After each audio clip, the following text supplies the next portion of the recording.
Welcome back to Rachel's Whimsical Arts.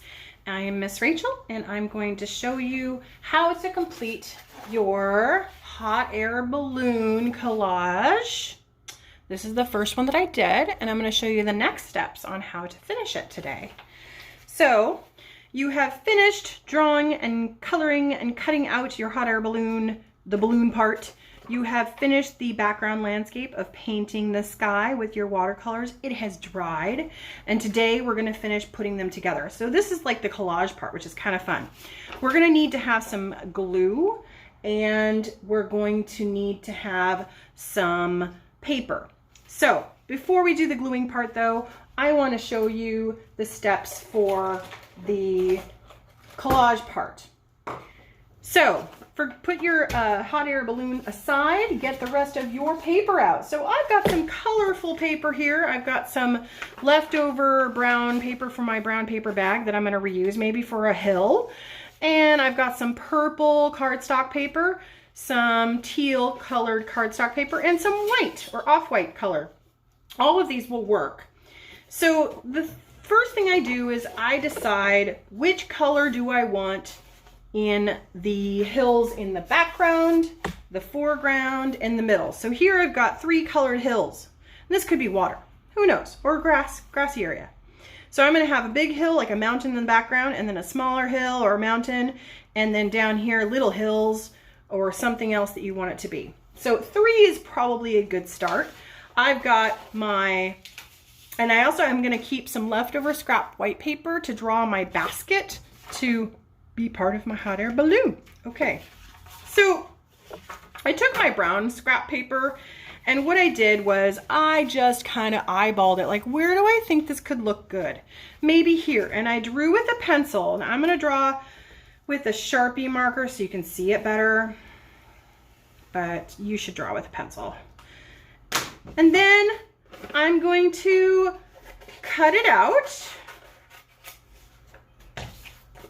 And the nice part about doing this is you get to kind of make different hill and mountain shapes and then put them together on your painting and decide how you want it to look. I already drew a hill on this, you can't quite see it. But you get to decide where your hills are gonna go, how you want them to look. Do you want to add any color to them? You could add color with markers. So I have a purple hill here and a brown hill that might be nice there. And you've got this white paper, which honestly, I was thinking with the white paper, if you have white paper that's thick cardstock kind of paper for your hills, you could draw a hill like this and cut it out, or you could draw some little hills and you could color them. Okay, so I drew the hills. Here's what my thought was. If you want to add green color somewhere, you could color it with markers. Look at that. In fact, I can just scribble. It doesn't matter if I'm in the lines because I'm gonna cut it out, right? So I'm just gonna scribble my green all over these hills that I drew on here.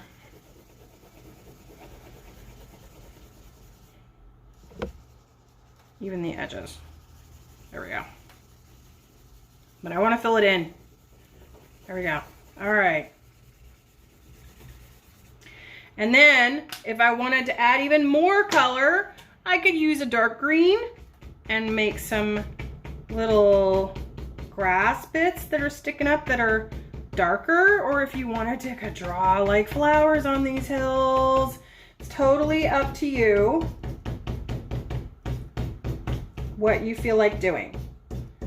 Any kind of extra drawings and layerings on your hills are gonna make this look even better.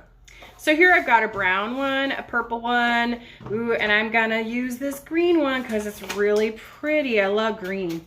Green outside makes me think of spring and growing things in nature. And this is the perfect time of year to be outside and explore. Go to a park and a trail with your family and just explore and look at all the things in nature that inspire you. So I'm going to cut it out And look at this.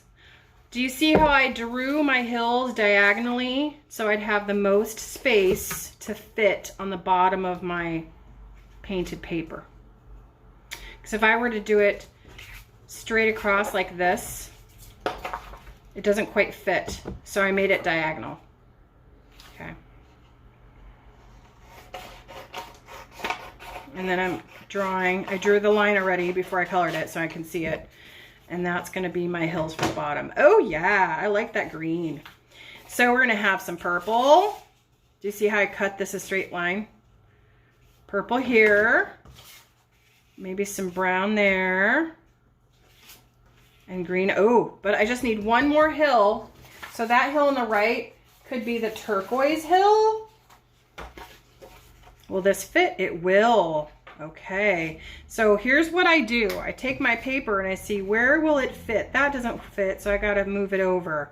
So I'm gonna draw a hill like this. And I can look at my paper and curl it back and go, how big should my paper be down here? Okay, so then I cut it out.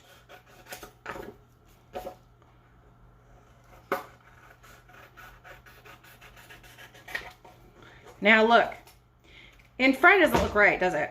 So I'm gonna layer it and put it behind it. Check that out. Now it looks like there's a hill behind it. So I've got 1, 2, 3 like mountain hills and a green hill. Now I've got all these things to glue. Do I just glue this one on first? Nope, I actually have to take them like layers, like in a sandwich, and paint, and then I can glue these on first, these two, and then glue on my brown one, and then glue on my green grass. Okay, so first glue these two. You can use a glue stick.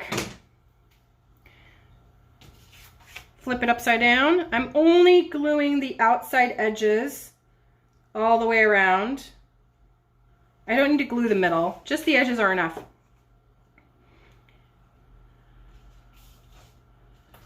And then I'm gonna hold it down and count to 25 at least.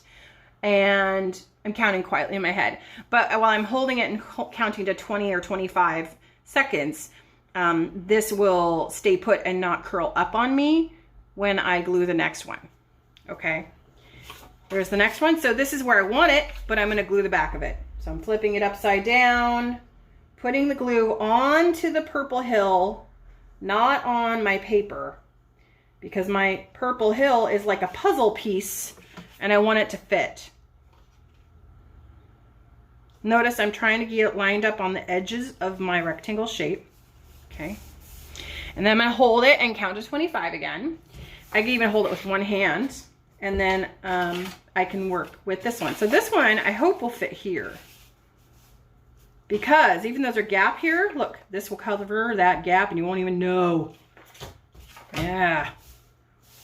So this part requires a little bit of planning and thinking about how I glue each piece of paper onto the other one so that it stays put, it doesn't fall off. I started with the one on the bottom and then I worked my way up to the second layer. And I'm covering this up so you can't see that white paper behind it. Okay. So there's my third hill or mountain. I'm gonna hold it, count to 20 or 25, and then I'm gonna glue my fun green grass that I drew on here. Okay. Again, glue the back of your cut out hills or grass or whatever it is. Okay. And if you don't have glue, you could use tape, but you know what? You might want help with parents if you're a young kid to put tape on it. If you put tape directly on the top, you're gonna see the tape. Glue is nice because you can glue the back of it and then it'll stay put. Tape you can do if you roll it and glue it onto the back. Okay, now I've glued all of my hills together. I see there's little bits here hanging out, so I could just cut that into a careful straight line. See, and then you won't even know. It'll be part of the picture.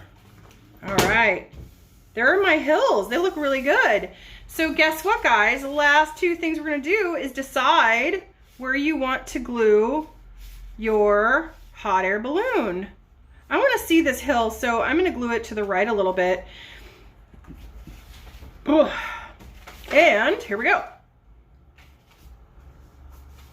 Glue. You have to glue or put tape on the back of it all over. Glue is better, but you can still... I actually put a little more glue on the edge of this than I did on my hills because it's bigger. So it needs a little more glue.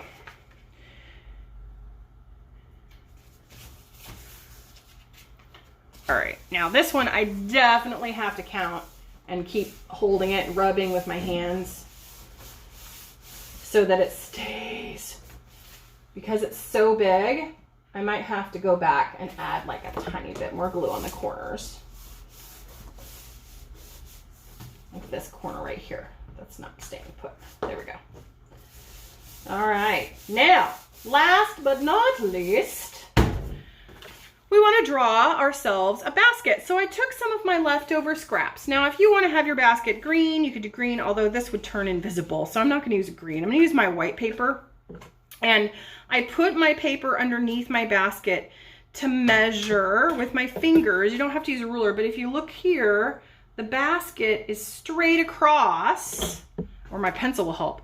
My basket is as wide as the bottom of my hot air balloon. So here's what I did. I took my pencil and I did a straight line like that. See? And then I drew my basket to look like a realistic basket, but you can just draw a square. So there's my 2 lines, 3 lines. This is the 4th line at the top. Now you can use a pencil to draw it. You could also use a Sharpie, a marker. You could use a colored marker to color it, whatever you want. It's really up to you. I'm gonna use the end of my Sharpie, that's fine point. All right. Oh, that one's running out of ink. Maybe a different one. Let's try this one. Nope, that one's running out of ink too. Ha! Here's my Flair pen, which does work because it's just on dry paper. I'm not using paint on it, so it's not gonna bleed. Okay, so I'm just tracing my square. And then baskets for hot air balloons. I don't know if you know this, but hot air balloons have a big basket that people can stand in. They're baskets that are woven, just like a basket you might have for Easter or a picnic basket, but very, very big and super strong to hold person's weight. Baskets are used because they're easier, they're lighter weight to carry inside the hot air balloon. And hot air balloons don't carry as much weight as like an airplane. So they have to be careful with how much weight they put on them. Okay, now I drew one with pencil and I drew one with pen. I think the pen stands out more than the pencil does. If you draw with pencil first, you could outline it with your pen. I made mine roundish, kind of like a big marshmallow shape, because I knew it would be round, kind of like a big basket to hold things, but it's holding people instead of things. All right, so there we go. Either a round marshmallow shape or a square shape will work, because the original hot air balloon I did, it was just a square. And do you see these lines? They're drawn on afterwards. Okay, so then cut out your basket and you're gonna glue it on.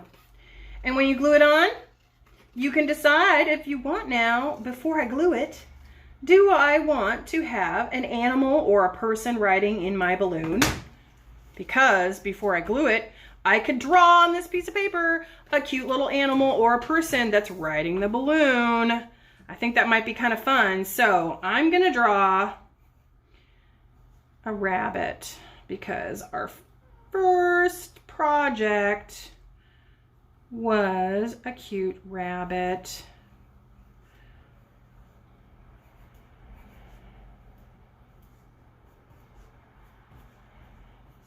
He's not going to show all of his body though, because it's going to be in the basket, right? So you could do that. You could make a cute animal or a person and then draw them. You have to make them big enough to fit in the basket, and then you're going to have to cut them out. So that will be a challenge to cut out something teeny tiny, but I bet you could do it. Here's my little rabbit here. And you could use a pencil for that. I don't think I'd use my thick marker for this tiny little character, because it would be too fat and thick for me to draw small enough. So I'm using my pencil because I know that that's going to be way easier to draw small. Here's my rabbit. All right, so you've cut it out. Then you're going to take your, I'm going to cut this one out too. Then you're going to take your glue and you're going to glue it on, and you're going to glue your character. If you have a little cute animal or a person riding your balloon, this is when you glue it in. If you don't have a person in here that you cut out, that's okay too. You don't have to. You could also draw them in later. So I'm going to put glue on the back of my rabbit, and I'm going to put glue on the back of my basket. The rabbit goes inside the basket, and the basket is underneath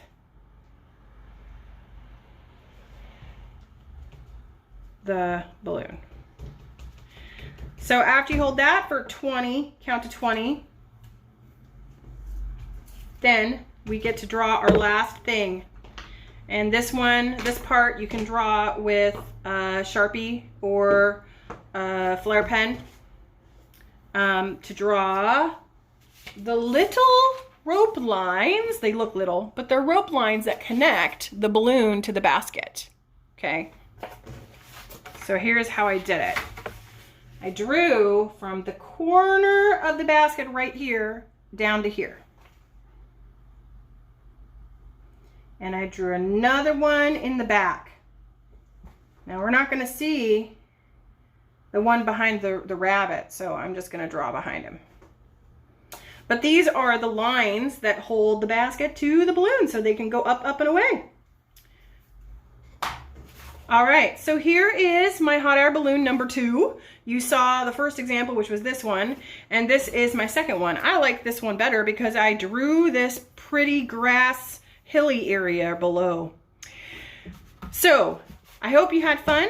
I will see you again at the next art lesson, and have a great day. Be kind, let's shine. Thank you. Have a great day, guys.